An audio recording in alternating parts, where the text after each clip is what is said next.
yaffe yajja tujja, you understand, subiramu Betty na Maganda, subiramu abantu abalala naye ate abantu baagala nnyo n'ennyimba zaffe enkadde. For example, when I bring Mukama wange, muntu aba ayagala awulirizibwe ennyimba abeerawo wakati nga biganye byonna, muntu ayagala awulira abeerawo atya, you understand, aba ayagala awulire more and more. Muntu atandika munene munene munene Mukama akola binene, nyimba nyingi nnyo nnyo nnyo nnyo omuntu zayagala arelating nazo. Abantu bagenze bayita mu mbeera enzibu nga akugamba nawulira nnyimba ezo nezinzijja mu mbeera kati nga tayagala kuwulirayo ate bwetunaba tubaletedde empya kuziba kakati kako ne baba bazze kuwuliriza ezo ennyimba ezaabawa obulamu ze balina bye bajjuukirirako nga tulaba nga Uganda egenda ekula kyannaku nti wakyaliwo abaana abasuulibwa. Abamu maama wa muzaala amuteeka mu kaveera n'amusuula ku kasasiro, omulala bwa muzaala amuteeka mu kaveera n'amusuula mu mwala ku lunaku olw'enkuba ng'etonya bulungi, mukoka amukulugguse amutwale.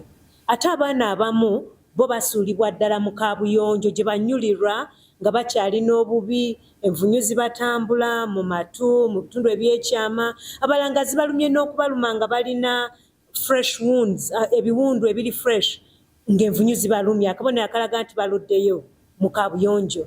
Ate abalala bamaama babazaala ne babayonsa nako, omwana ne tumufuna ng'akuze, mwana wa myezi 6, naye ate ng'akonzibye nnyo obanga mulwadde ali mu mbeera mbi nnyo. Waliwo omwana gwe twafuna ku myezi 6 twamupima ng'aweza kilo 2 zokka. Natajja, she's going to be there. Wanji era legend nekera kugamba Sanyu Babies Home banange tubaagala tebatusulira omwana ku gate ne tumutwala ku Sanyu Babies Home, you remember, ekyana nekinyirira nekigejja ne bagenda bakitwala family ennungi. Nagamba nyina wakyalikomawo okumbuza omwana aliwa kubanga yamusuula busuuzi nga baamutwala dda yakula alina family endala. So tulina abantu abatuufu ab'okubeera nabo mpaka omwana nga ajja kujja ne mwana nga muleka nnyo ku mazzi ne ku juice ajja kujja ne boyfriend of course. Kati tuli beetegefu ne bayimbi bannange bonna, ate era tuli basanyufu olw'omulangira okubeera nga yafuna vision eno eya gospel kikadde. Tubeerayo eyo n'ennyimba zaffe. Abantu abamu nakugamba nze nakuwulira ndi mu P4, omwana agamba nti nze nakuwulira mazima ndi mu P7, kati nazaala nina n'abazzukulu. So kakati tubasaba ku lunaku olwo mujje mutulabe, tukyaliyo era tuli balamu. Twebaza olw'okwolesebwa Prince omulangira kwe yafuna nga tetugamba nti twezza ffekka naye tufuna engeri gye tuyambako ku bantu abalinga Sanyu Babies Home.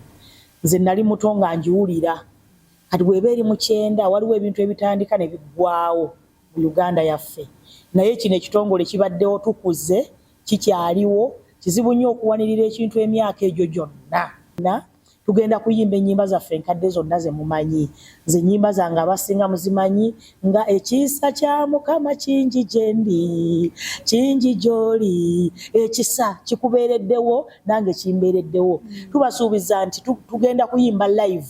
Personalities ng'otuulawo ku desk n'olinda amawulire agana lukoola gaakusanza oba magezi mu field.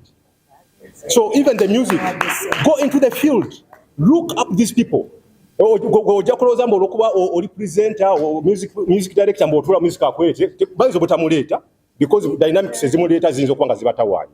You understand? But as a music person, what do you tell us? You understand? How do you get the new music? The time I was busy.